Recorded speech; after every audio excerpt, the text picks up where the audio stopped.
ನಮಸ್ತೆ and welcome to news sense. ನಾನು ಸೌಮ್ಯ ಕೃಷ್ಣ ಹೆಗ್ಡೆ. ಮೊದಲು ಈ ಎರಡು ವಿಡಿಯೋವನ್ನ ದಯವಿಟ್ಟು ಗಮನ ಇಟ್ಟು ಕೇಳಿಸ್ಕೊಳ್ಳಿ.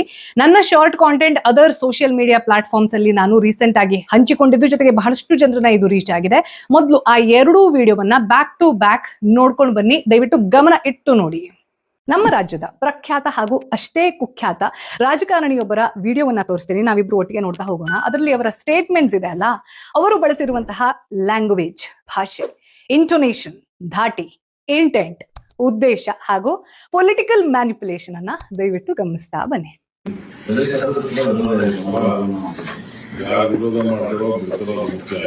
ಓಹೋ, ನಮ್ಮ ಜನರಿಗೆ ಅನುಕೂಲ ಆಗುತ್ತೆ, ರೈತರಿಗೆ ಅನುಕೂಲ ಆಗುತ್ತೆ, ಜೊತೆಗೆ ಅಂಡರ್ಗ್ರೌಂಡ್ ಅನುಕೂಲ ಆಗುತ್ತೆ.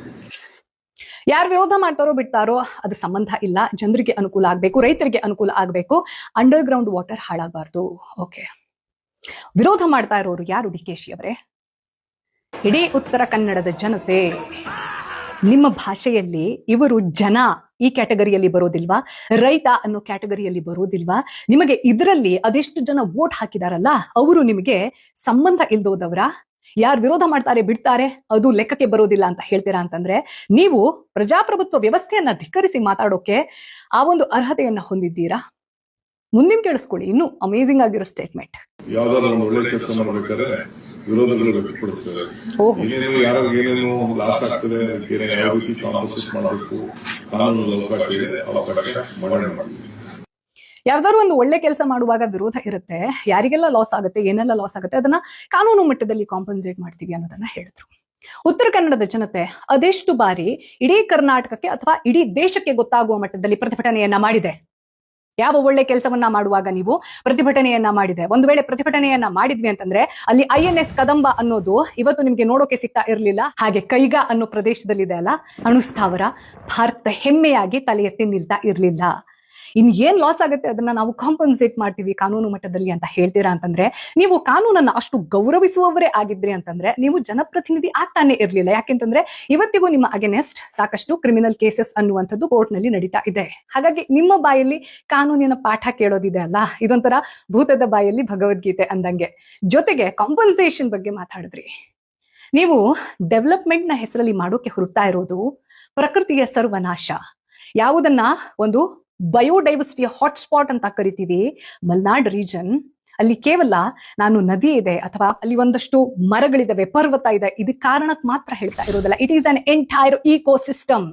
ಈ ಒಂದು ಭೂಮಿಯ ಮೇಲೆ ನಿಮಗೆ ಬದುಕೋಕೆ ಎಷ್ಟು ಹಕ್ಕಿದೆಯೋ ಅದೇ ಹಕ್ಕನ್ನ ಅಲ್ಲಿ ಇರುವಂತಹ ಪ್ರಾಣಿಗಳು, ಪಕ್ಷಿಗಳು, ಹುಳ ಹುಪ್ಪಟೆಗಳು ಇದೆಲ್ಲವೂ ಇದ್ರೆ ಮಾತ್ರ ಅದನ್ನ ಭೂಮಿ ಅಂತ ಕರೀತಾರೆ.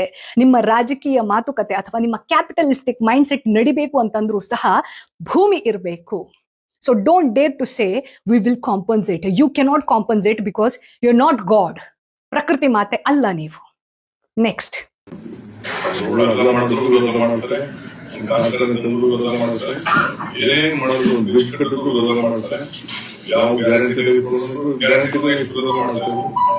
ಡೆವಲಪ್ಮೆಂಟ್ ಅನ್ನೋದೇ ನಿಮ್ಮ ಏಕಮಾತ್ರ ಗುರಿ ಅಂತಂದ್ರೆ I will tell you what you should immediately.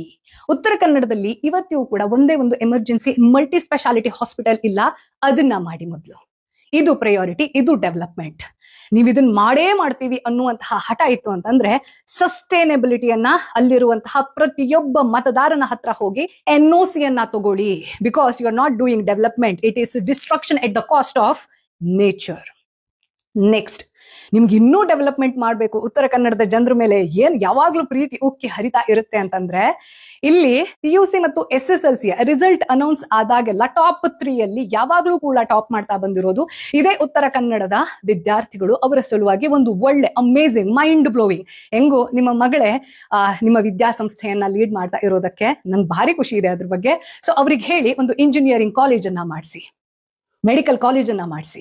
ನಿಮ್ಮ ಹತ್ರ ಸಾಧ್ಯ ಆಯ್ತು ಅಂತಂದ್ರೆ ದೊಡ್ಡ ಮಟ್ಟದಲ್ಲಿ IIM, IIT ಹಿಂಗಿದ್ದನ್ನೆಲ್ಲ ಮಾಡೋಕೆ ಕೇಂದ್ರ ಸರ್ಕಾರಕ್ಕೆ ಶಿಫಾರಸನ್ನ ಮಾಡಿ. ಇದು ಮಾಡಬೇಕಾಗಿರೋದು ಎಟ್ ಇಮಿಡಿಯೇಟ್ ಲೆವೆಲ್.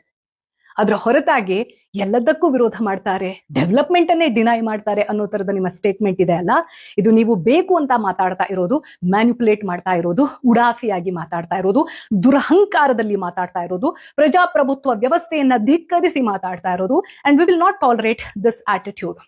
ಇಲ್ಲಿವರೆಗೂ ಉತ್ತರ ಕನ್ನಡದ ಜನತೆ ನಾವು ಕ್ರಾಂತಿ ಅನ್ನೋದನ್ನ ಶಾಂತಿಯ ರೂಪದಲ್ಲಿ ಮಾಡ್ತಾ ಇದ್ವಿ, but after a point you will get the exact answer you deserve. Behave. Uttara Kannada watching you. ಈ ವಿಡಿಯೋವನ್ನ ಪೂರ್ತಿಯಾಗಿ ನೋಡಿ. ऐसे बनेगा भाई हिंदू राष्ट्र, देख लो भाई,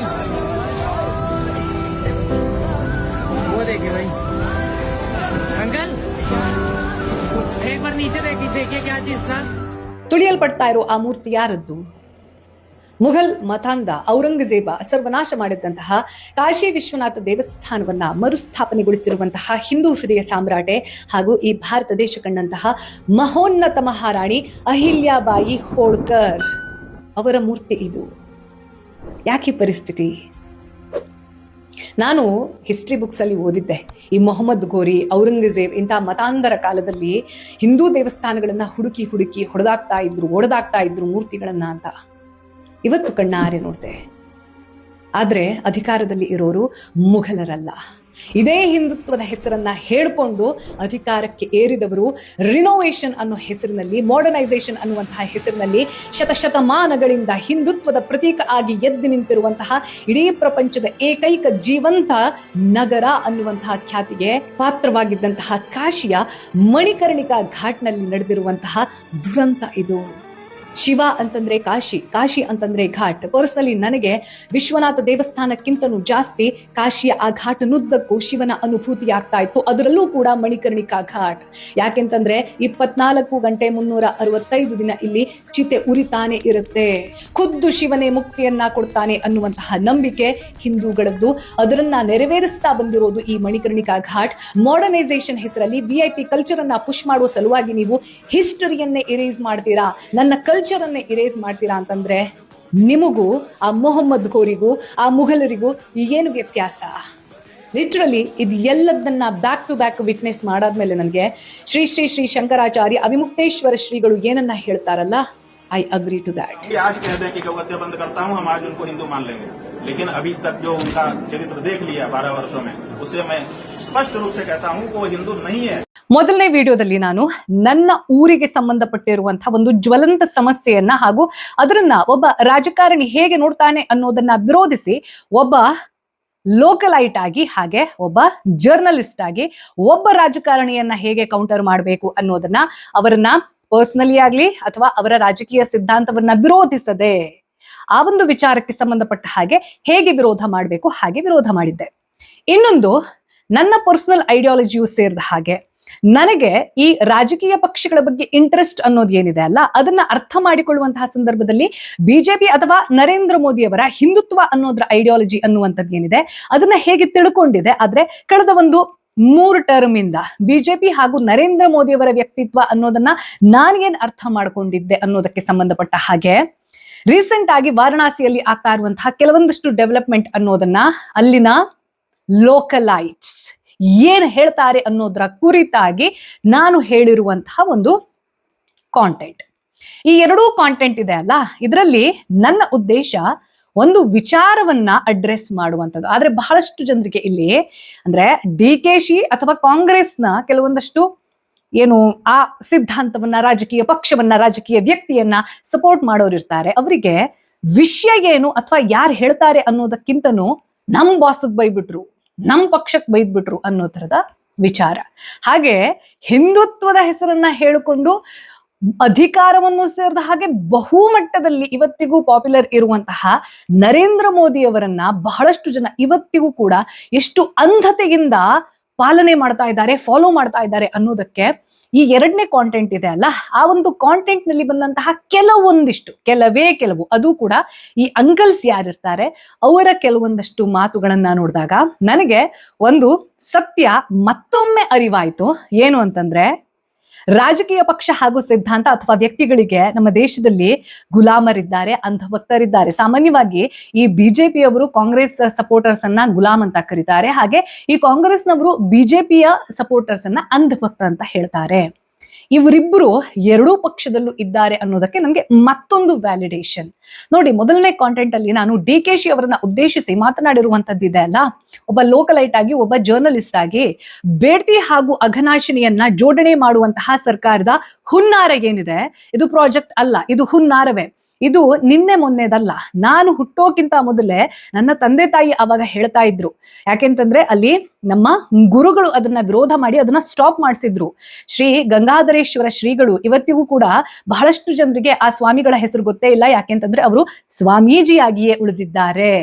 ಪೊಲಿಟಿಕ್ಸ್ಗೆ ಹೋಗಿ ಮಠಕ್ಕೆ ರಾಜಕಾರಣಿಗಳನ್ನ ಕರೆದು ನಿಂಗೆ ಆಶೀರ್ವಾದ ಕೊಡ್ತೀನಿ, ನಿನಗ್ ಓಟ್ ಕೇಳ್ತೀನಿ ಅನ್ನೋ ತರದಲ್ಲಿ ಚೀಪ್ ಮಟ್ಟದಲ್ಲಿ ಇಳಿದಿಲ್ಲ. ಅದಕ್ಕೋಸ್ಕರನೇ ನನಗೆ ಅವ್ರ ಮೇಲೆ ಅತೀವ ಗೌರವ ಇದೆ. ಆದ್ರೆ ಯಾವ ಸಂದರ್ಭದಲ್ಲಿ ರಿಲಿಜಿಯಸ್ ಲೀಡರ್ ಅಂತ ಅನಿಸಿಕೊಂಡವರು ಮುಂದಾಳತ್ವವನ್ನ ವಹಿಸ್ಬೇಕಲ್ವಾ? ಪ್ರಕೃತಿಗೆ ಸಂಬಂಧಪಟ್ಟಿದ್ದು ಇದು. ಬೇಡ್ತಿ ಅಘನಾಶಿನಿಯ ಜೋಡಣೆ ಅನ್ನುವಂಥದ್ದು ರಾಜ್ಯ ಸರ್ಕಾರ ಏನನ್ನ ಹೇಳ್ತಾ ಇದೆ, ಅಥವಾ ಅದಕ್ಕೆ ಸಂಬಂಧಪಟ್ಟವರು, ಪ್ರಾಜೆಕ್ಟ್ಗೆ ಸಂಬಂಧಪಟ್ಟವರು, ಎಸ್ಪೆಷಲಿ ಬೊಮ್ಮಾಯಿಯವರ ಲಾಬಿ ಅನ್ನೋದು ಏನ್ ನಡೀತಾ ಇದೆ, ಇದು ಎಲ್ಲದನ್ನ ನೀವು ಗಮನಿಸಿದ್ರಿ ಅಂತಂದ್ರೆ ಇರ್ರೆಸ್ಪೆಕ್ಟಿವ್ ಆಫ್ ಪೊಲಿಟಿಕಲ್ ಪಾರ್ಟಿ ಅಥವಾ ಅದರ ವಾಸನೆ ಇಲ್ಲದ್ದೇ ಕೂಡ, ನೀವು ಲೋಕಲೈಟ್ ಅಲ್ಲದ್ದೇ ಕೂಡ ಈ ಒಂದು ಪ್ರಾಜೆಕ್ಟ್, ಸೋ ಕಾಲ್ಡ್ ಪ್ರಾಜೆಕ್ಟ್ ಅನ್ನೋದನ್ನ ತೀವ್ರ ವಿರೋಧ ಮಾಡಬೇಕು. ಯಾಕೆ ಅಂತಂದ್ರೆ ಏನೋ ನಮ್ದು ಆಸ್ತಿ ಇದೆ ಅಥವಾ ನಮ್ಗೆ ಸಂಬಂಧಪಟ್ಟವರು ಆ ಕಡೆ ಇದ್ದಾರೆ, ಉತ್ತರ ಕನ್ನಡ ಜಿಲ್ಲೆಯಲ್ಲಿ ಇದ್ದಾರೆ ಅನ್ನೋ ಕಾರಣಕ್ಕೋಸ್ಕರ ಮಾತ್ರ ಅಲ್ಲ. ವೆಸ್ಟರ್ನ್ ಘಾಟ್ಸ್ ಅನ್ನುವಂಥದ್ದಿದೆ ಅಲ್ಲ, ಇದು ಕೇವಲ ಭಾರತ ಮಾತ್ರ ಅಲ್ಲ, ಸೌತ್ ಏಷ್ಯಾದಲ್ಲೇ ನಮ್ಮ ಪ್ರಾಕೃತಿಕವಾಗಿ ಬಹಳಷ್ಟು ಮಹತ್ವವನ್ನ ಹೊಂದಿರುವಂತಹ ಸೆನ್ಸಿಟಿವ್ ಏರಿಯಾ. ಇಲ್ಲಿ ಡಿಸ್ಟ್ರಾಯ್ ಮಾಡಿದ್ವಿ ಅಂತಂದ್ರೆ ನಾವು ಕೇವಲ ಕ್ಲೈಮೆಟಿಕ್ ಚೇಂಜಸ್ ಮಾತ್ರ ಅಲ್ಲ, ಮುಂಬರುವಂತಹ ಸಾಕಷ್ಟು ನ್ಯಾಚುರಲ್ ಕೆಲಾಮಿಟೀಸ್ಗೆ ನಾವೇ ಬಾ ದಾರಿಯಲ್ಲಿ ಹೋಗುವಂತಹ ಮಾರಿಯನ್ನ ಮನೆಗೆ ಕರೆದ ಹಾಗೆ. ಹಾಗಾಗಿ ಈ ಒಂದು ಸೋ ಕಾಲ್ಡ್ ಪ್ರಾಜೆಕ್ಟ್ ಅನ್ನುವಂಥದ್ದು ಡೆವಲಪ್ಮೆಂಟ್ ಅಲ್ಲವೇ ಅಲ್ಲ. This has to be stopped at any cost. ಆ ಕಾರಣದಿಂದ ನಾನು ವಿರೋಧ ಮಾಡ್ತಾ ಇದ್ದೀನಿ, ಮುಂದೂ ಕೂಡ ಮಾಡ್ತಾ ಇರ್ತೀನಿ. ಯಾಕೆಂತಂದ್ರೆ 90ರ ದಶಕದಲ್ಲಿ ಕೈ ಬಿಟ್ಟಿರುವಂತಹ ಮತ್ತೊಂದು ಪ್ರಾಜೆಕ್ಟ್ ಅನ್ನ ತಂದು ನೀವು ಮತ್ತೆ ಉತ್ತರ ಕನ್ನಡವನ್ನ ಹಳಿಯುವಂತ ಪ್ರಯತ್ನವನ್ನ ಮಾಡ್ತೀರಾ ಅಂತಂದ್ರೆ, ನೆಸೆಸಿಟಿ ಇರೋದನ್ನ ಕೊಡೋದನ್ನ ಬಿಟ್ಟು, ಡೆವಲಪ್ಮೆಂಟ್ ಅನ್ನೋದನ್ನ ಸಸ್ಟೈನೇಬಲ್ ಆಗಿ ಮಾಡೋದನ್ನ ಬಿಟ್ಬಿಟ್ಟು ಮನ್ಸಿ ಕಂಡಿದ್ ಮಾಡ್ತೀರಾ. ಆಮೇಲೆ ಮನ್ಸಿ ಕಂಡಿದ್ ಮಾತಾಡ್ತೀರಾ. Scientifically how invalid it is ಅನ್ನೋದನ್ನ ಅರ್ಥ ಮಾಡ್ಕೊಳ್ಳದೆ ನಿಮ್ಮ ರಾಜಕೀಯ ಮಾತುಗಳನ್ನ ಆಡ್ತೀರಾ ಅಂತಂದ್ರೆ, ನಾನೊಬ್ಬ ಲೋಕಲೈಟ್ ಆಗಿ, ಹಾಗೆ ಒಬ್ಬ ದೇಶದ ನಾಗರಿಕ ಆಗಿ, ಹಾಗೆ ಒಬ್ಬ ಜರ್ನಲಿಸ್ಟ್ ಆಗಿ ಇದನ್ನ ವಿರೋಧ ಮಾಡ್ತೀನಿ. ಅದರಲ್ಲಿ ಬಹಳಷ್ಟು ಜನರಿಗೆ, ಯಾರಿಗೆ ನನ್ನ ಇಂಟೆಂಟ್ ಅರ್ಥ ಆಗಿದೆ, ಭಾಷೆ ಅರ್ಥ ಆಗಿದೆ, ಹಾಗೆ ಈ ಪ್ರಾಜೆಕ್ಟ್ ಏನು ಅನ್ನೋದು ಒಂಚೂರು ಪಾರಾರ್ದು ಗೊತ್ತಿದೆ ಅಂತಂದ್ರೆ, ಅವ್ರು ಯಾರು ಕೂಡ ಇದನ್ನ ನೀವ್ ಯಾಕೆ ನಮ್ಮ ಡಿಕೆಶಿಗೆ ಹಂಗ್ ಮಾತಾಡ್ತೀರಾ, ಅಥವಾ ನೀವ್ ಯಾಕೆ ನಮ್ಮ ಕಾಂಗ್ರೆಸ್ ಪಕ್ಷದ ಇವರಿಗೆ ಅಥವಾ ನಮ್ಮ ಸರ್ಕಾರದ ವಿರುದ್ಧ ಯಾಕೆ ಮಾತಾಡ್ತೀರಾ ಅನ್ನೋದನ್ನ ಕೇಳೋದಿಲ್ಲ. ಆದ್ರೆ ಕೆಲವೊಂದಷ್ಟು ಜನ ಅವರ ಅಭಿಮಾನಿಗಳು, ನಾನು ಇವರನ್ನ ಅಭಿಮಾನಿ ಅಂತ ಕರೆಯೋಕೆ ಇಷ್ಟಪಡೋದಿಲ್ಲ. ಅಭಿಮಾನ ಅನ್ನುವಂಥದ್ದು ಯಾವಾಗ್ಲೂ ಕೂಡ ಒಂದು ಕ್ವಾಲಿಟಿಗೆ ಸೀಮಿತ ಆಗಿ ಇರುತ್ತೆ. ಇವರನ್ನ ನಾನು ಗುಲಾಮರು ಅಂತಾನೆ ಕರೆಯಕ್ಕೆ ಇಷ್ಟಪಡ್ತೀನಿ. ನಾನು ಡಿಕೆಶಿ ಅವರಿಗೆ ಮಾತಾಡದೆ ಅನ್ನೋ ಕಾರಣಕ್ಕೋಸ್ಕರ ಕೆಲವು ಜನ ನಿಮ್ ಬಿಜೆಪಿಯವರೇನು ಸಾಚನ? ಫಸ್ಟ್ ಆಫ್ ಆಲ್ ಬಿಜೆಪಿಯವರು ನನ್ನವರಲ್ಲ. ಹಾಗೆ ಕಾಂಗ್ರೆಸ್ನ ರಾಜಕಾರಣಿಗಳು ಅಥವಾ ಪಕ್ಷದವರು, ಯಾವುದೇ ಪಕ್ಷದವರಾರು ಕೂಡ ಅವರು ನನ್ನವರಲ್ಲ. ಯಾವಾಗ ಜನರಿಗೆ ಸಂಬಂಧಪಟ್ಟಿರುವಂತಹ ಒಳ್ಳೆ ಕೆಲಸವನ್ನ ಮಾಡ್ತಾರಲ್ಲ, ಆವಾಗ ಅವರು ಯಾವುದೇ ಪಕ್ಷಕ್ಕಿದ್ರು ಕೂಡ ಅವರು ನಮ್ಮವರು. ಇಲ್ಲಿ ಡಿಕೆಶಿ ಅವರ ಮೇಲೆ ನನಗೆ ಪರ್ಸನಲಿ ಅಥವಾ ideology wise, political ideology wise ನನಗೆ ಯಾವುದೇ ಒಪಿನಿಯನ್ನೇ ಇಲ್ಲ. ಅದರ ಹೊರತಾಗಿ ಒಬ್ಬ ರಾಜಕಾರಣಿಯಾಗಿ, ಹಾಗೆ ಒಂದು ಸಾಂವಿಧಾನಿಕವಾಗಿರುವಂತಹ ಹುದ್ದೆಯಲ್ಲಿ ಇದ್ಕೊಂಡು ಬಾಯಿ ಬಂದಂಗೆ ಮಾತಾಡೋದಿದೆ ಅಲ್ಲ, that I will not tolerate. ಅಲ್ಲಿ ನರೇಂದ್ರ ಮೋದಿ ಅಂತ ಮಾತುಗಳನ್ನ ಆಡಿದ್ರು ಕೂಡ ನಾನು ಅದನ್ನ ವಿರೋಧಿಸ್ತೀನಿ, ಹಾಗೆ ವಿರೋಧಿಸಿದ್ದೀನಿ. ಆ ಎರಡನೇ ಕಾಂಟೆಂಟ್ ನಲ್ಲಿ ಬಹಳಷ್ಟು ಜನ ಇಲ್ಲಿ ಈ ಕಾಂಗ್ರೆಸ್ನವ್ರು ಹೇಳ್ತಾರಲ್ಲ ಅಂದು ಭಕ್ತ ಅಂತ. ನನಗೆ ಆ ಭಕ್ತ ಅನ್ನುವಂಥ ಪದವನ್ನ ಬಳಸೋಕೆ ಇಷ್ಟ ಇಲ್ಲ. ಯಾಕೆಂತಂದ್ರೆ ನಮ್ಮ ಸನಾತನ ಧರ್ಮದಲ್ಲಿ ಭಕ್ತಿ ಅನ್ನೋದಕ್ಕೆ, ಹೈಯೆಸ್ಟ್ ಫಾರ್ಮ್ ಆಫ್ ಸರೆಂಡ್ರೆನ್ಸ್ ಅನ್ನೋದಕ್ಕೆ, ಅದನ್ನ ನಾವು ಈ ರೀತಿ ಪೊಲಿಟಿಕಲ್ ಲೆವೆಲ್ ಅಲ್ಲಿ ಹೇಳ್ಬಾರ್ದು. ಆದ್ರೆ ಅದು ಟ್ಯಾಗ್ ಆಗಿರೋದಕ್ಕೆ I would like to call them ಅಂಧಭಕ್ತ್.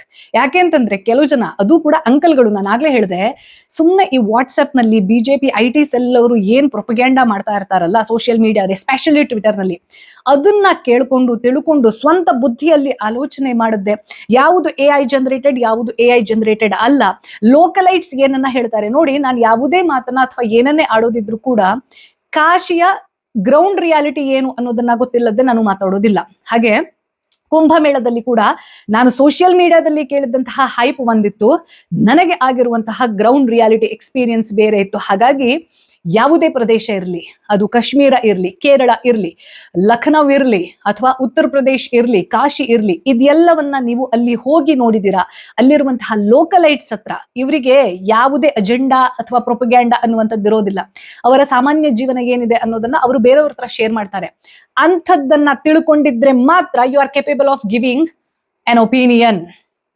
So ಬಹಳಷ್ಟು ಜನ ಈ ಅಂಧಭಕ್ತರು, ಬಿಜೆಪಿ ಹಾಗೂ ಮೋದಿಯ ಅಂಧಭಕ್ತರು ಯಾವ ಲೆವೆಲ್ಗೆ ಅಂಧತೆಯಲ್ಲಿ ಇದ್ದಾರೆ ಅಥವಾ ಎಕ್ಸೆಪ್ಟೆಡ್ ಏನ್ ಮಾಡಿದ್ರು ಸರಿ ಮೋದಿ ಅನ್ನೋ ತರದ ಹುಚ್ಚುತನದಲ್ಲಿ ಇದ್ದಾರೆ ಅಂತಂದ್ರೆ, ಯಾವ ಹಿಂದುತ್ವದ ಬಲದ ಮೇಲೆ ಇದೇ ನರೇಂದ್ರ ಮೋದಿಯ ಸರ್ಕಾರ ಪ್ರತಿಯೊಬ್ಬರ ವೋಟನ್ನ ಪಡೆದುಕೊಳ್ಳುವಲ್ಲಿ, ಎಸ್ಪೆಷಲಿ ನನ್ನ ಪೊಲಿಟಿಕಲ್ ಇಂಟ್ರೆಸ್ಟ್ ಅನ್ನುವಂಥದ್ದು ಯಾವಾಗ Narendra Modi prime minister candidate ಆದ್ರಲ್ಲ, ಈ ವ್ಯಕ್ತಿಗೇನು ಎತ್ತ ಅಂತ ತಿಳ್ಕೊಳ್ಳುವಂತಹ ಕ್ಯೂರಿಯಾಸಿಟಿ ಇರೋದು, ಹಾಗೆ ಈ ನ್ಯಾಷನಲ್ ಪ್ರೈಡ್ ಅನ್ನೋದ್ರ ಜೊತೆಗೆ ಹಿಂದುತ್ವದ ರೂವಾರಿ ಅನ್ನೋ ತರದ ಅವರ ಪ್ಯಾಕೇಜ್ಡ್ ಆಗಿರುವಂತಹ ಒಂದು ಇಮೇಜ್ ಇದೆ ಅಲ್ಲ, ಇದೆಲ್ಲದೂ ಕೂಡ ನರೇಂದ್ರ ಮೋದಿ ಅವರಿಂದನೇ ಬೆಳೆದಿದ್ದು. ಆದ್ರೆ ಈ ವ್ಯಕ್ತಿಯನ್ನ ಈಗ ಹೇಗೆಲ್ಲ ಬದಲಾದ್ರು ಅಥವಾ ಅವ್ರು ಹಂಗೇ ಇದ್ರು, ನಮ್ಮನ್ನ ಆ ರೀತಿ ನಂಬಿಸಿದ್ರು ಅನ್ನೋದನ್ನೆಲ್ಲ ಅರ್ಥ ಮಾಡ್ಕೊಳ್ತಾ ಬಂದಾಗ, ಹಿಂದುತ್ವವನ್ನ ಬಳಸಿಕೊಳ್ಳೋದ್ರವರೆಗೂ ಕೂಡ I would have been tolerated that. But ಹಿಂದುತ್ವವನ್ನ ಮಿಸ್ಯೂಸ್ ಮಾಡಿಕೊಂಡು, ದುರ್ಬಳಕೆ ಮಾಡಿಕೊಂಡು, ಮುಘಲರ ಕಾಲಲ್ಲಿ ಏನ್ ಡೆಸ್ಟ್ರಾಯ್ ಆಗಿದೆ ಅನ್ನೋದನ್ನ ನಾವು ಪುಸ್ತಕದಲ್ಲಿ ಕೇಳಿ ತಿಳ್ಕೊಂಡಿದ್ವಲ್ವಾ,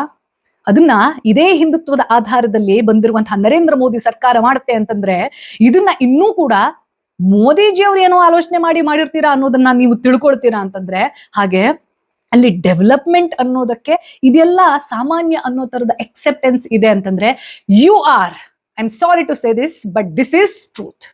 you are anti Hindu, you are anti national. ಒಂದು ಪಕ್ಷದ ಸಿದ್ಧಾಂತದಲ್ಲಿ, ಒಬ್ಬ ವ್ಯಕ್ತಿಯ ಭಕ್ತಿಯಲ್ಲಿ ಅದೆಷ್ಟು ಮೂರ್ಖರಾಗಿದ್ದೀರಾ ಅಂತಂದ್ರೆ, ಅದೆಷ್ಟು ಗುಲಾಮಗಿರಿಗೆ ಇಳಿದಿದ್ದೀರಾ ಅಂತಂದ್ರೆ, ಹಿಂದುತ್ವವನ್ನೇ ಸರ್ವನಾಶ ಮಾಡೋಕೆ ಹೊರಟಿರುವಂತಹ ವ್ಯಕ್ತಿಯನ್ನೂ ಸಹ ಇನ್ನೂ ನಂಬ್ತೀರಾ ಅಂತಂದ್ರೆ, ವಿರೋಧ ಮಾಡೋದಿಲ್ಲ ಅಂತಂದ್ರೆ, ಆ ವಿರೋಧ ಮಾಡೋರನ್ನ ಕನ್ವಿನ್ಸ್ ಮಾಡೋಕೆ, ನನಗೆ ಕೆಲವು ಜನ ನನ್ನನ್ನ ಕನ್ವಿನ್ಸ್ ಮಾಡೋಕೆ ಟ್ರೈ ಮಾಡಿದ್ರು. ನೋ ಹಾಗಲ್ಲ, ಯೋಗಿ ಆದಿತ್ಯನಾಥ್ ಅವರು ಅದಕ್ಕೆ ಎಕ್ಸ್ಪ್ಲನೇಷನ್ ಕೊಟ್ಟಿದ್ದಾರೆ. ಯೋಗಿ ಆದಿತ್ಯನಾಥ್ ಅವರು ಕುಂಭಮೇಳದಲ್ಲಿ ಏನೇನಾಯ್ತಲ್ಲ ಅವಾಗ್ಲೂ ಎಕ್ಸ್ಪ್ಲನೇಷನ್ ಕೊಟ್ಟಿದ್ರು. But I don't believe Modi or Yogi blindly. ನಾನು ಯಾರನ್ನು ಬ್ಲೈಂಡ್ ಆಗಿ ನಂಬೋಕು ಕೂಡ ಇಷ್ಟಪಡೋದಿಲ್ಲ, ಹಾಗೆ ಅವ್ರನ್ನ ಎಲ್ಲಾ ಹಂತದಲ್ಲೂ ದ್ವೇಷ ಮಾಡೋಕು ಇಷ್ಟಪಡೋದಿಲ್ಲ. ವ್ಯಕ್ತಿಗತವಾಗಿ ಒಬ್ಬರನ್ನ ಹಳಿಯೋದು ಅಥವಾ ಪ್ರೀತಿಸೋದು ನನ್ನ ಉದ್ದೇಶ ಅಲ್ಲ. ದೇಶಕ್ಕೆ ಅಥವಾ ನಮ್ಮ ಧರ್ಮಕ್ಕೆ ಇವರು ಒಳಿತು ಅಂತ ಅಲ್ಲದೆ ಇದ್ರೂ ಕೂಡ ಇವರಿಂದ ಏನು ಸರ್ವನಾಶ ಆಗಲ್ವಾ? That is the least priority of me. Congress ಅನ್ನ ಆಂಟಿ ಹಿಂದೂ ಅನ್ನೋ ತರದಲ್ಲಿ ಪೋಟ್ರೆ ಮಾಡಿ ನೀವು ಶಂಕರಾಚಾರ್ಯ ಹಾಗೂ ಅವರ ಶಿಷ್ಯರ ಮೇಲೆ ಲಾಠಿ ಚಾರ್ಜ್ ಮಾಡಿಸ್ತೀರಾ, ಹೊಡಿತೀರಾ, ಅವಮಾನ ಮಾಡ್ತೀರಾ ಅನ್ನೋ ಕಾರಣಕ್ಕೋಸ್ಕರ ಇನ್ನೂ ಕೂಡ ನಿಮ್ಮನ್ನ ಹಿಂದುತ್ವದ ರೂವಾರಿ ಅಂತ ಕರಿತೀವಿ ಅಂತಂದ್ರೆ, ಬಿಜೆಪಿ ಅಂತಂದ್ರೆ ಹಿಂದುತ್ವದ ಪಾರ್ಟಿ ಅಥವಾ ಬ್ರಾಹ್ಮಣರ ಪಾರ್ಟಿ ಅಂತ ಯಾರಾದ್ರೂ ಇನ್ನೂ ಮೂರ್ಖರು ತಿಳ್ಕೊಂಡಿದ್ದೀರಾ ಅಂತಂದ್ರೆ, ನಿಮ್ಮನ್ನ ಆ ಒಂದು ಭ್ರಮೆಯಿಂದ ಹೊರಗಡೆ ತರೋಕೆ ಖುದ್ದು ಆ ಶಿವನಿಂದ ಕೂಡ ಸಾಧ್ಯ ಇಲ್ಲ. ಯಾಕೆ ಈ ಮಾತನ್ನ ಹೇಳ್ತಾ ಇದ್ದೀನಿ ಅಂತಂದ್ರೆ, ನಾನು ನೋಡಿ, ಡೆವಲಪ್ಮೆಂಟ್ ಬೇಕು, ಆದ್ರೆ ಸಸ್ಟೈನೇಬಿಲಿಟಿ ಅನ್ನುವಂಥದ್ದು ಇರಬೇಕು. ಕಾಶಿಯನ್ನ ನಾನು ಕಾಶಿ ಕಾರಿಡಾರ್ ಆಗೋಕ್ಕಿಂತ ಮುಂಚೆನೂ ನೋಡಿದ್ದೀನಿ, ಆ ನಂತರದಲ್ಲೂ ನೋಡಿದ್ದೀನಿ. ಅಲ್ಲಿನ ಜನರ ಹತ್ರ ಆ ಮುಂಚೆನೂ ಮಾತಾಡಿದ್ದೀನಿ, ಆ ನಂತರದಲ್ಲೂ ಮಾತಾಡಿದ್ದೀನಿ. ನರೇಂದ್ರ ಮೋದಿ ಅವರು ಆ ಒಂದು ಕಾನ್ಸ್ಟಿಟ್ಯೂಯೆನ್ಸಿಯಿಂದ ಗೆದ್ದಾದ ಮೇಲೆ ಯಾವುದೇ ಡೆವಲಪ್ಮೆಂಟ್ ಆಗಿಲ್ವಾ? ಡೆಫಿನೆಟ್ಲಿ ಆಗಿದೆ. ಆದ್ರೆ ಮುಂದೆ ಆಗ್ತಾ ಇರುವಂತದ್ದು ಎಲ್ಲದನ್ನ ನಾವು ಸಸ್ಟೈನೇಬಲ್ ಅಂತ ಅನ್ಕೊಳ್ಬೇಕಾ? Definitely no. ಯಾಕೆ ಅಲ್ಲಿ ಸ್ಥಳೀಯರು ವಿರೋಧ ಮಾಡ್ತಾ ಇದ್ದಾರೆ ಅಂತಂದ್ರೆ, ಎಲ್ಲದು ಬಿಲ್ಡಿಂಗ್ ಅಲ್ಲ ರೀ, ಎಲ್ಲದು ಪೊಲಿಟಿಕ್ಸ್ ಅಲ್ಲ. ಕೆಲವೊಂದಷ್ಟು ನಗರ ಅನ್ನುವಂಥದ್ದಿದೆ ಅಲ್ಲ, ಆ ನಗರ ಹಾಗೆ ಇರಬೇಕು. ಕಾಶಿಯನ್ನ ಕ್ಲೀನ್ ಆಗಿ ನೋಡ್ಕೊಳ್ಳಿ. ಆದ್ರೆ ಕಾಶಿಯಲ್ಲಿ ಇರುವಂತಹ ಅದೆಷ್ಟೋ ಶತಮಾನಗಳ ದೇವಸ್ಥಾನವನ್ನ ಒಡೆದು ನೀವು ಕಾರಿಡಾರ್ ಮಾಡ್ತೀರಾ ಅಂತಂದ್ರೆ, ಮೂರ್ತಿ ಭಂಜಕರು ಅಂತಂದ್ರೆ ನಿಮ್ಮನ್ನ ಹೆಂಗೆ ಹಿಂದುತ್ವ ಪ್ರತಿಪಾದಕರು ಅಥವಾ ಅದನ್ನ ನೀವು ರಕ್ಷಣೆ ಮಾಡ್ತೀರಾ ಅಂತ ಒಪ್ಕೊಳ್ಳೋಕೆ ಸಾಧ್ಯ? ಮೊಹಮ್ಮದ್ ಘೋರಿಯನ್ನ ಬೈತೀರಾ, ಮುಘಲರನ್ನ ಬೈತೀರಾ, ಓಕೆ, ಬಟ್ ನಿಮ್ಗೂ ಅವ್ರಿಗೂ ಏನ್ ಡಿಫ್ರೆನ್ಸ್ ಇದೆ? ಇದನ್ನ ಶಂಕರಾಚಾರ್ಯ ಅವಿಮುಕ್ತೇಶ್ವರ ಶ್ರೀಗಳು ಹೇಳಿದ ತಕ್ಷಣ ಅವರ ಶಿಷ್ಯ ವರ್ಗವನ್ನ ಹೊಡೆಯೋದು ಅಥವಾ ಅವ್ರನ್ನ ಯಾರು ಸಪೋರ್ಟ್ ಮಾಡ್ತಾ ಇದ್ದಾರೆ ಅವರನ್ನ ತೀರಾ FIR ಹಾಕೋದು ಅಥವಾ ಅವರಿಗೆ ಕಾನೂನು ಮಟ್ಟದಲ್ಲಿ ತೊಂದರೆಗಳನ್ನ ಕೊಡೋದು ಎಲ್ಲ ಮಾಡ್ತೀರಾ ಅಂತಂದ್ರೆ, ನಿಮಗೆ ಶಿವನ ಭಯ ಕೂಡ ಇಲ್ವಾ? ನನಗಿದು ಆಶ್ಚರ್ಯ ಆಗೋದು. ಪಾಪ ಪುಣ್ಯ ಕರ್ಮ ಇದೆಲ್ಲದರ ಅರಿವೆ ಇದ್ದೂ ಕೂಡ ರಾವಣನ ಹಾಗೆ ವರ್ತನೆ ಮಾಡೋದಿದೆ ಅಲ್ಲ, ಇಂಥವರಿಗೆ ನಿಜವಾಗ್ಲೂ ಸಹ ಆಗಬಾರದ್ದೇ ಆಗತ್ತೆ. ಅದು ಕೂಡ ನಾನು ಯಾವಾಗ್ಲೂ ಹೇಳ್ತೀನಿ, ಇದನ್ನ ಮೋದಿಯವರ ಮೇಲೆ ನನಗೆ ಗೌರವ ಇದ್ದಿದ್ದು ಏನಕ್ಕೆ ಅಂತಂದ್ರೆ, ಅವರು ಹಿಂದುತ್ವವಾದಿ ಅಂತ ಅಂದುಕೊಂಡಿದ್ದೆ. ನನ್ನ ಐಡಿಯಾಲಜಿ ಇದೆ ಅಲ್ಲ, it is still the same. Hindutva ಅಂತಂದ್ರೆ ಏನು? ಈ ಸಾಬ್ರನ್ನ ಹೊಡೀರಿ ಅಥವಾ ಕ್ರಿಶ್ಚಿಯನ್ರನ್ನ ಹೊಡೀರಿ ಅನ್ನುವಂಥದ್ದು ಹಿಂದುತ್ವ ಅಲ್ಲ. Hindutva means protection. It is a position, ಯೋಗ್ಯತೆ.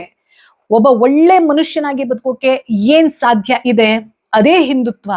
ನೀವು ಮುಸ್ಲಿಂ ಆಗಿದ್ರೂ ಕೂಡ ಹಿಂದುತ್ವವಾದಿಗಳಾಗಿರಬಹುದು, ನೀವು ಕ್ರಿಶ್ಚಿಯನ್ ಪ್ರಾಕ್ಟೀಸ್ ಮಾಡ್ತಾ ಇದ್ರೂ ಕೂಡ ನೀವು ಹಿಂದುತ್ವವನ್ನ ಸಪೋರ್ಟ್ ಮಾಡಬೇಕು. ಯಾಕೆಂತಂದ್ರೆ that is the best life style. It is the life style. ಅದರ ಹೊರತಾಗಿ ಯಾರಾದ್ರೂ ನನ್ನ ಲೈಫ್ ಸ್ಟೈಲ್ ಅನ್ನ ಡ್ಯಾಮೇಜ್ ಮಾಡಕ್ ಬಂದ್ರೆ I will stand in firm position to defeat that evil energy. ಇದು ಹಿಂದುತ್ವ. ಡಿಫೆನ್ಸ್ ಅನ್ನುವಂಥದ್ದು ಹಿಂದುತ್ವವೇ ಹೊರತು ಅಟ್ಯಾಕ್ ಅಲ್ಲ.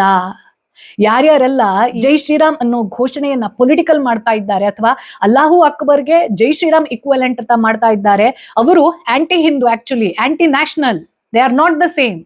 ಶ್ರೀರಾಮಚಂದ್ರ ಅನ್ನುವ ಹೆಸರನ್ನ ತೆಗೆದುಕೊಳ್ಳೋಕೆ ಯೋಗ್ಯತೆ ಬೇಕು. ಯಾರ್ಯಾರೆಲ್ಲ ಕೇಸರಿ ಶಾಲ್ ಹಾಕೊಂಡು ಹೊಡಿತಾರೆ, ಹೆಣ್ಮಕ್ಳನ್ನ ಬಾಯಿ ಬಂದಂಗೆ ಕೆಟ್ಟ ಕಮೆಂಟ್ ಮಾಡ್ತಾರೆ, ಮುಸ್ಲಿಮನ್ನ ವಿರೋಧ ಮಾಡೋದೇ ನಮ್ಮ ಶ್ರೇಷ್ಠತೆ ಅಂತ ಅನ್ಕೊಂಡಿದ್ದಾರೆ, ತಪ್ಪನ್ನ ವಿರೋಧ ಮಾಡಬೇಕು. ಈ ಒಂದು ಕ್ಲಾರಿಟಿ ಇಲ್ಲದ್ದೇ ನೀವು ಹಿಂದುತ್ವಕ್ಕೆ ಬೇರೆ ನರೇಶನ್ ಅನ್ನ ಕೊಟ್ಟು ನನಗೆ ಕೊಡಲಿ ಪೆಟ್ಟು ಕೊಡ್ತೀರಾ ಅಂತಂದ್ರೆ, ನನ್ನ ಹಿಂದುತ್ವಕ್ಕೆ ಕೊಡಲಿ ಪೆಟ್ಟನ್ನ ಕೊಡ್ತೀರಾ ಅಂತಂದ್ರೆ I will stick to my ideology but I will deny you. ಈ ಕ್ಲಾರಿಟಿ ಬೇಕಾಗಿರೋದು. ನಾನು ಯಾಕೆ ಇದನ್ನ ನನ್ನ ಎಕ್ಸಾಂಪಲ್ ಅನ್ನ ಕೊಟ್ಕೊಂಡು ಹೇಳೋಕೆ ಟ್ರೈ ಮಾಡ್ತಾ ಇದ್ದೀನಿ ಅಂತಂದ್ರೆ, ನೋಡಿ, ನಾವೆಲ್ಲರೂ ಕೂಡ ಅಲ್ಟಿಮೇಟ್ಲಿ ಒಂದು ದೇಶದಲ್ಲಿ ಯಾವುದು ಲೀಸ್ಟ್ ಕರಪ್ಟೆಡ್ ಅಥವಾ ಯಾವುದು ಲೆಸ್ ಡೇಂಜರಸ್ ಅನ್ನೋದನ್ನ ಅಂದುಕೊಂಡು ಒಂದು ಹೋಪ್ ಅಲ್ಲಿ ಮುಂದ್ ಒಳ್ಳೇದಾಗತ್ತೆ, ಮುಂದ್ ಚೆನ್ನಾಗಿರೋ ಸರ್ಕಾರ ಬರಬಹುದು. ಪ್ರತಿ ಸರ್ತಿ ಈ ಮೋಸ ಆದ್ಮೇಲೂ ಕೂಡ ಯಾವತ್ತು ಏನಕ್ಕೆ ಹೋಪ್ ಇರುತ್ತೆ ಅಂತಂದ್ರೆ, this is the only thing. ಮನುಷ್ಯನಿಗೆ ಭರವಸೆ ಇಲ್ಲದೆ ನಾಳೆ ಏನೋ ಒಳ್ಳೇದಾಗತ್ತೆ ಅನ್ನೋ ತರದ ಹೋಪ್ ಇಲ್ಲ ಅಂತಂದ್ರೆ ನಾವ್ ಯಾರು ಬದುಕೋಕ್ ಸಾಧ್ಯ ಇಲ್ಲ. ಹೋಪ್ ಇರಬೇಕು, ಆದ್ರೆ ಎಲ್ಲಿವರೆಗೂ ಅದನ್ನ ಟಾಲರೇಟ್ ಮಾಡಬೇಕು, ಯಾವಾಗ ಅದನ್ನ ಧಿಕ್ಕರಿಸಬೇಕು, ವಿರೋಧಿಸಬೇಕು. ಸರ್ಕಾರ ಜನಸಾಮಾನ್ಯರ ನೋವಿಗೆ ಸ್ಪಂದಿಸದೆ ಮನ್ಸಿ ಕಂಡಂಗ್ ಮಾಡುತ್ತೆ. ಅಂಡ್ ಯಾರು ವಿರೋಧ ಮಾಡ್ತಾರೆ, ಆಂಟಿ ಗೌರ್ಮೆಂಟ್ ಇದ್ದವ್ರನ್ನೆಲ್ಲ ಆಂಟಿ ನ್ಯಾಷನಲ್ ಅನ್ನುವಂತಹ ಬಿಜೆಪಿಯ ಪ್ರೊಪಗ್ಯಾಂಡ ಅನ್ನುವಂಥದ್ದಿದೆ ಅಲ್ಲ, ಹಾಗೆ ಒಂದು ದೇಶದಲ್ಲಿ ಆಡಳಿತ ಪಕ್ಷ ಇದೆ ಅಂತಂದ್ರೆ ಅದರ ತಪ್ಪುಗಳನ್ನ ಧಿಕ್ಕರಿಸುವಂತಹ ಅಷ್ಟೇ ಪೊಟೆನ್ಷಿಯಲ್ ಒಂದು ವಿರೋಧ ಪಕ್ಷ ಇರಬೇಕು. ಆ ವಿರೋಧ ಪಕ್ಷವನ್ನ ನೀವು ಎಲ್ಲಾ ಹಂತದಲ್ಲೂ ಟೊಳ್ಳು ಮಾಡ್ತೀರಾ, ಅವ್ರನ್ನ ಆಂಟಿ ನ್ಯಾಷನಲ್ ಕರೆಯೋದಿದೆ ಅಲ್ಲ. ಏನು ಕಾಂಗ್ರೆಸ್ ಪಕ್ಷದಲ್ಲಿ ಹಂಗಾದ್ರೆ ಹಿಂದೂಗಳೇ ಇಲ್ವಾ?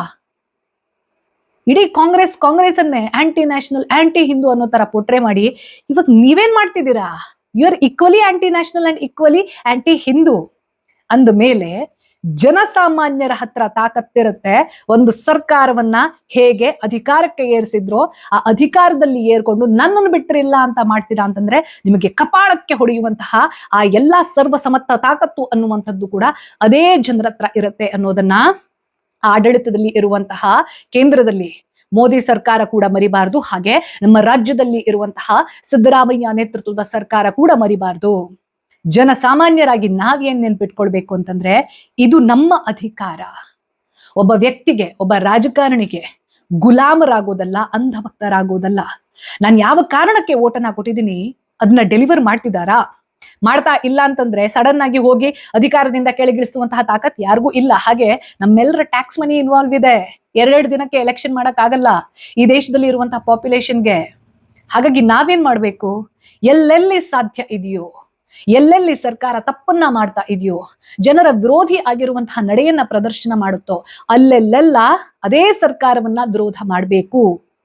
ಒಳ್ಳೆ ರೀತಿಯಲ್ಲಿ ಸಾರ್ವಜನಿಕ ಆಸ್ತಿ ಪಾಸ್ತಿಯನ್ನ ಹಾನಿ ಮಾಡಿ ಅಲ್ಲ, ಅಥವಾ ಒಬ್ಬ ವ್ಯಕ್ತಿಯನ್ನ, ರಾಜಕಾರಣಿಯನ್ನ ತೀರಾ ಹಡಿದು ಕೆಟ್ಟದಾಗಿ ಮಾತಾಡಿ ಬಾಯಿ ಬಂದಿದ್ದ ಭಾಷೆಯನ್ನ ಬಳಸೋದಲ್ಲ. ಒಂದು ರೀತಿ ಇದೆ, ಒಂದು ನೀತಿ ಇದೆ. Freedom of expression comes with certain restriction.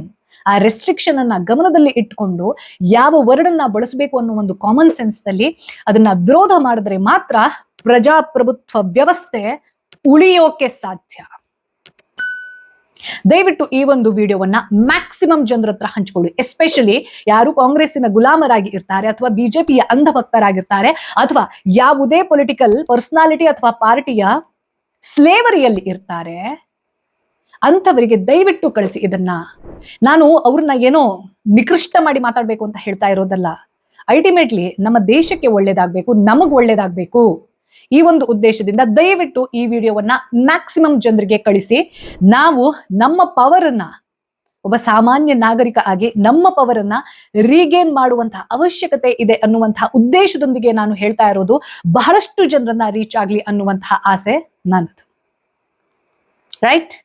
Right. ಓಂ ನಮಃ ಶಿವಾಯ್. ಜೈ ಹಿಂದ್.